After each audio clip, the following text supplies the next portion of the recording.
class 10 ছাত্ৰছাত্ৰীসকল নমস্কাৰ তোমালোকক মই চেপ্টাৰ নম্বৰ 3 দুটা চলকত ৰৈখিক সমীকৰণৰ জোৰ এই চেপ্টাৰটোৰ পৰা মেট্ৰিকত অহা এমসিকিউ সমাধান কৰি দি আহিছো আজি আৰু তোমালোকক মই সমাধান কৰি দিম চোৱা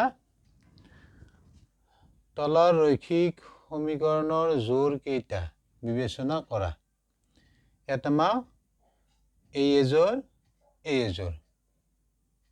অৰ্থাৎ দুজোৰ রৈখিক সমীকরণ দিয়া আছে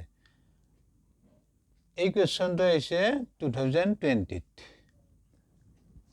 আমাক শুদ্ধ বিকল্পটো বাছি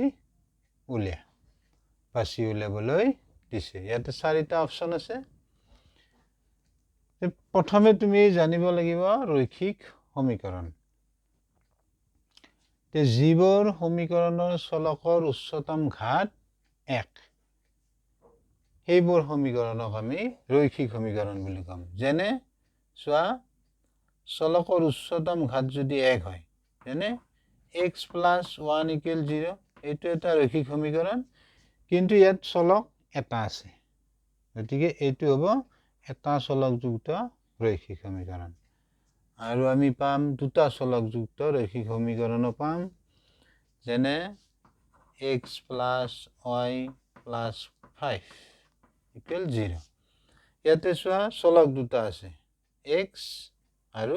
y আৰু চলকৰ উচ্চতম ঘাত ইয়াতো 1 গতিকে এইটো হ'ব এটা দুটা চলকযুক্ত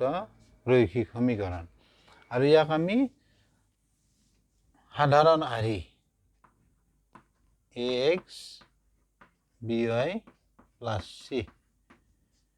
এনেদৰে প্ৰকাশ কৰিম এইটো হ'ব সাধাৰণ আৰ্হি এতিয়া ইয়াতে তুমি পাবা a b c এই তিনিটা হ'ব ৰিয়েল নাম্বাৰ বাস্তৱ সংখ্যা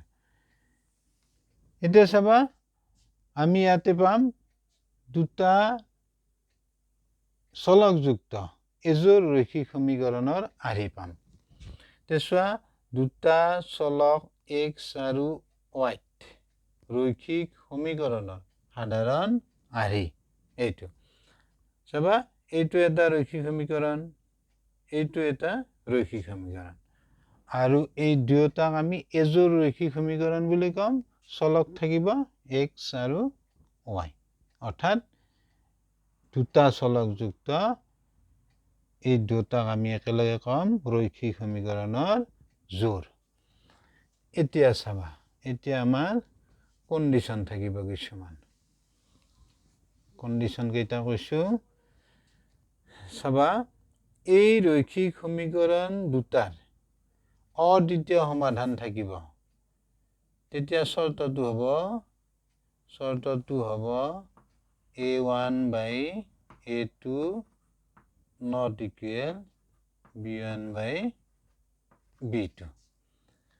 এই শৰ্তটো মানি চলিলে আমি গম পাম এই সমীকৰণ জোৰৰ অদ্বিতীয় সমাধান আছে বা একমাত্ৰ এটা সমাধান আছে এটি হ'ব অদ্বিতীয় সমাধান থকা শৰ্ত বা একমাত্ৰ এটা সমাধান থকা শৰ্ত তাৰ পিছত তুমি পাবা আৰু a1 by a2 equal b1 by b2 equal c1 by c2 যদি a1 by a2 b1 by b2 c1 by c2 তিনিটাই সমান হয় তেতিয়া এইটো হ'ব অসীম সংখ্যক সমাধান থকা শৰ্ত আৰু এটা পাবা তুমি a1 by a2 b1 by b2 not equal c1 by c2 যদি এই শৰ্তটো মানি চলে এই সমীকৰণ দুটাই অৰ্থাৎ এই সমীকৰণ জোৰে তেতিয়া এই সমীকৰণ জোৰৰ কোনো সমাধান নাই এইটো বুজাব কোনো সমাধান নথকা শৰ্ত এটি হ'ব অদ্বিতীয় সমাধান থকা শৰ্ত একমাত্ৰ এটা সমাধান আৰু এইটো হ'ব অসীম সংখ্যক সমাধান থকা শৰ্ত এতিয়া আমাক এক নম্বৰতে a এজৰ সমীকৰণ দিয়া আছে 2 নম্বৰত a এজৰ এতিয়া চাম এই সমীকৰণ জোৰে এই শৰ্তকেইটাৰ কোনটো মানি চলে নেক্সট এইটো আমি তেনেকৈ চাম এই শৰ্ত তিনিটাৰ কোনটো শৰ্ত মানি চলে এতিয়া চাবা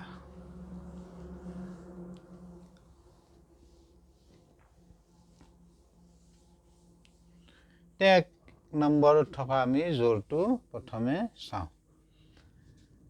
চাবা a1/a2 a2 হ'ব a1 2 4 a2 এটি কৰিলে তুমি পাবা এটো কৰিলে পাবা হাফ নেক্সট তুমি চাবা এবাৰ b1/b2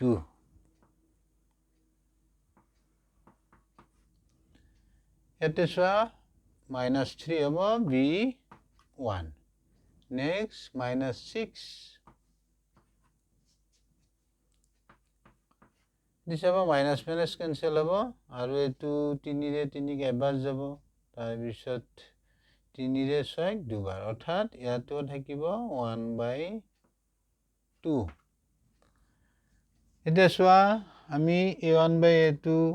হাফ পালো b1/2 b1/b2 হাফ পালো অৰ্থাৎ 1/2 পালো গতিকে এই দুটা সমান হল এইটো আমি 1/2 পালো এইটো 1/2 অৰ্থাৎ a1/a2 1/2 b1/b2 1/2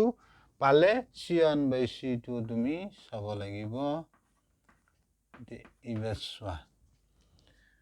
তে এক নম্বৰ জোৰটোত চোৱা 8 চোৱা সমান চিনৰ ইফালে আছে ইফালে গলে মাইনাস হ'ব -8 এটো চোৱা 9 ইফালে আহিলে কি হ'ব মাইনাস হ'ব ইফালে 0 থাকিব এটো 8 ইফালে আহিলে মাইনাস হ'ব ইফালে 0 থাকিব অৰ্থাৎ -9 তে মাইনাস মাইনাস কাটা গলে 8/9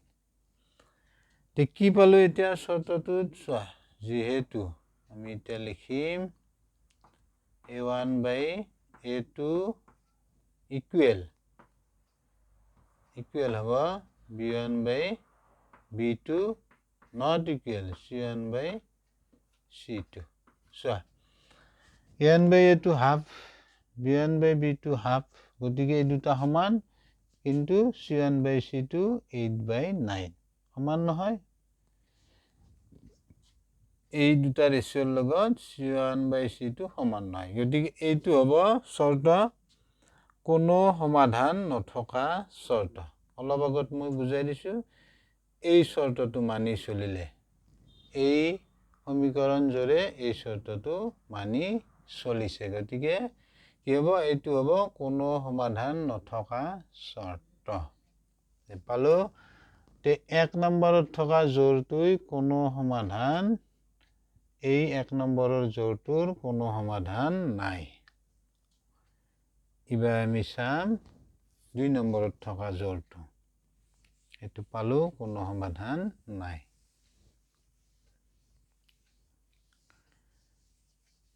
চোৱা a1/a2 2/4 এটিও তোমাৰ কি হ'ব হাফ এবাৰ এটো চোৱা 3